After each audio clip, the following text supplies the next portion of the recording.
पितृपक्ष के बारे में मान्यता है कि यमराज भी इन दिनों पितरों की आत्मा को मुक्त कर देते हैं ताकि 15 दिनों तक वो अपने परिजनों के बीच रहकर अन्न और जल ग्रहण कर संतुष्ट हो सके। पितृपक्ष को श्राद्ध के नाम से भी जाना जाता है। इस दौरान पितरों का श्राद्ध और तर्पण किया जाता है। पुराणों के अनुसार मृत्यु के बाद पिंडदान करना आत्मा की मोक्ष प्राप्ति का सहज और सरल मार्ग है। पिंडदान देश के कई स्थानों पर किया जाता है, लेकिन बिहार के गया में पिंडदान का एक अलग ही महत्व है। ऐसा माना जाता है कि गया धाम में पिंडदान करने से 108 कुल और 7 पीढ़ियों का उद्धार होता है। गया में किए गए पिंडदान का गुणगान भगवान राम ने भी किया है। कहा जाता है कि इसी जगह पर भगवान राम और माता सीता ने राजा दशरथ का पिंडदान किया था। गरुड़ पुराण के अनुसार यदि इस स्थान पर पिंडदान किया जाए तो पितरों को स्वर्ग मिलता है। स्वयं श्री हरि भगवान विष्णु यहाँ पितृ देवता के रूप में मौजूद हैं, इसलिए इसे पितृ तीर्थ भी कहा जाता है। गया तीर्थ को तर्पण, श्राद्ध व पिंडदान के लिए इतना महत्वपूर्ण क्यों माना जाता है?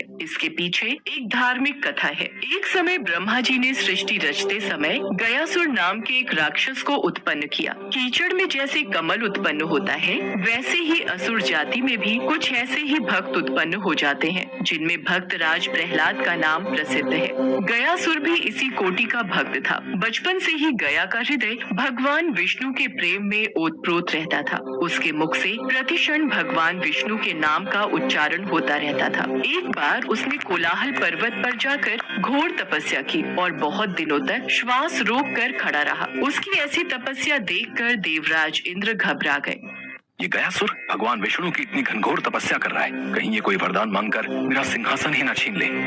देवराज, किंतु यदि आपके मन में ऐसा कोई भ्रम उत्पन्न हो रहा है तो हमें मिलकर ब्रह्मा जी के पास चलना चाहिए। वही इस भ्रम को दूर करने का कोई उपाय बता सकते हैं। ऐसा विचार कर सब देवताओं को लेकर देवराज इंद्र ब्रह्मा के पास गए और सब वृतांत कहा।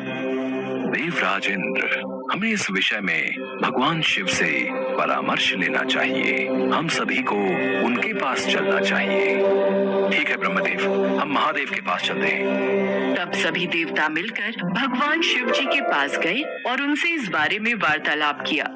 ब्रह्मदेव, देवराज इंद्र, यदि गयासुर भगवान विष्णु की तपस्या में लीन है तो स्वयं भगवान विष्णु ही इस विषय में कुछ कर सकते हैं। महादेव का विचार बिल्कुल उत्तम है। अब तो विष्णु ही कुछ कर सकते हैं। देवराज इंद्र ब्रह्मा जी और महादेव सभी देवताओं के साथ भगवान विष्णु के पास गए और प्रणाम कर उनकी स्तुति की। प्रिय देवतागण, आज पूरा स्वर्ग लोक, देवलोक सब एक साथ, सब ठीक तो है? हे नारायण, मैं बहुत भयभीत हूँ। कहीं गयासुर की घोर तपस्या से मेरा सिंहासन डोल गया तो स्वर्ग लोक पर खतरा मंडराने लगेगा। गयासुर नामक दैत्य आपको प्रसन्न करने के लिए घोर तपस्या कर रहा है, इसलिए उसे उचित वरदान देकर हम सबकी रक्षा कीजिए। देवराज इंद्र, आप निश्चिंत होकर स्वर्ग लोक जाइए। मैं गयासुर के पास जाता हूँ। मैं जानता हूँ गयासुर मेरा परम भक्त है और वो सदैव मेरा ही स्मरण करता है, इसलिए मुझे अपने भक्त को दर्शन देने ही होंगे। जैसी आपकी आज्ञा प्रभु। विष्णु जी से आश्वासित होकर सभी देवता अपने लोक को वापस चले गए। उसके पश्चात विष्णु भगवान गरुड़ पर चढ़कर गयासुर के पास आए। हे दैत्यराज, तुम्हारी उग्र तपस्या देखकर मैं अति प्रसन्न हूँ और तुम्हें वरदान देने के लिए आया हूँ। वर मांगो पुत्र गयासुर। हे प्रभु, आपके दर्शन करके मैं धन्य हो गया। यदि आप मुझ पर प्रसन्न हैं और वर देने आए हैं तो दया कर ये वर दीजिए कि मेरे दर्शन और स्पर्श से मनुष्य, असुर, कीट, पतंग, पापी, ऋषि, मुनि, प्रेत ये सभी पवित्र होकर मुक्ति को प्राप्त हों। एवमस्तु पुत्र। गयासुर को वरदान देकर विष्णु जी निज धाम को चले गए। उसी दिन से गयासुर के दर्शन और स्पर्श से सभी जीव मुक्ति पाकर बैकुंठ को जाने लगे। धीरे धीरे यमपुरी जनशून्य हो गई।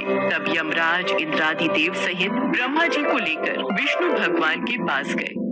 हे दीन बंधु, गयासुर के स्पर्श से सब बैकुंठ को जा रहे हैं और यमपुरी जनशून्य हो गई। कुछ कीजिए प्रभु, नहीं तो धरती पर पाप और पापी बढ़ जाएंगे, क्योंकि उनके हृदय से पाप का डर निकल जाएगा। प्रभु, सभी पापी पाप करके गयासुर के दर्शन और स्पर्श से पाप मुक्त हो जाते हैं। इसका एक ही उपाय है, गयासुर का उद्धार। हे ब्रह्मदेव, आप गयासुर के समीप जाकर यज्ञ करने हेतु उसका शरीर मांगिए। जो आज्ञा प्रभु। विष्णु जी की आज्ञा पाकर ब्रह्मा जी गयासुर के पास गए।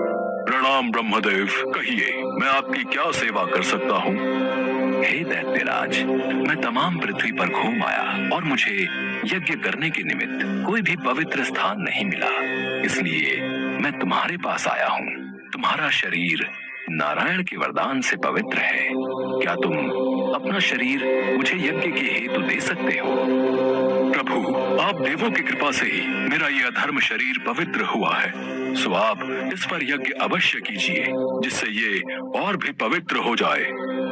तुम धन्य हो गयासुर। उसी समय गयासुर उत्तर दिशा की तरफ सिर करके लेट गया। गयासुर धरती पर लेटा तो उसका शरीर 5 कोस में फैल गया। तब ब्रह्मा जी ने संपूर्ण ऋषि और मुनि बुलाए और गयासुर के ऊपर यज्ञ आरंभ किया। यज्ञ के समाप्त होने पर सबके साथ ब्रह्मा जी स्नान करने ब्रह्म सरोवर पर उपस्थित हुए। उसी समय गयासुर का शरीर हिलने लगा। ब्रह्मा जी के कहे अनुसार यमराज जी द्वारा शिला के रखने पर भी असुर स्थित नहीं हुआ। तत्पश्चात भगवान विष्णु उस शिला पर गदा लेकर आ विराजे। उनके साथ संपूर्ण देवताओं ने अपनी अपनी शक्ति से गयासुर की देह को स्थिर किया। तब गयासुर का हिलना बंद हुआ। तभी से भगवान विष्णु का नाम गदाधर हुआ। गयासुर के स्थिर होने पर विष्णु भगवान ने कहा, हे गयासुर, मैं तुमसे अति प्रसन्न हूँ, वर मांगो।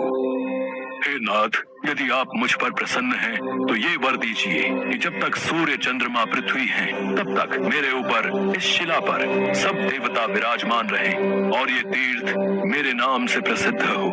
यहाँ स्नान, तर्पण, दान पुण्य करने से मनुष्य को सब तीर्थों से ज्यादा फल प्राप्त हो और गदाधर भगवान के दर्शन पूजन से मनुष्यों के हजारों कुल तर जावे। जिन पितरों के लिए यहाँ पिंड दान किया जाए वो ब्रह्मलोक वासी हों और पापों से मुक्त हों। भगवान विष्णु ने गयासुर को इच्छित वरदान प्रदान किया। इसी कारण गया में पिंडदान का विशेष महत्व है। गया तीर्थ 5 कोस में फैला हुआ है। हर साल यहाँ लाखों की संख्या में लोग अपने पूर्वजों का पिंडदान करने आते हैं। मान्यता है कि यहाँ पिंडदान करने से मृत आत्मा को स्वर्ग की प्राप्ति होती है, साथ ही उसकी आत्मा को मोक्ष की प्राप्ति होती है। स्वयं भगवान विष्णु यहाँ पर जल के रूप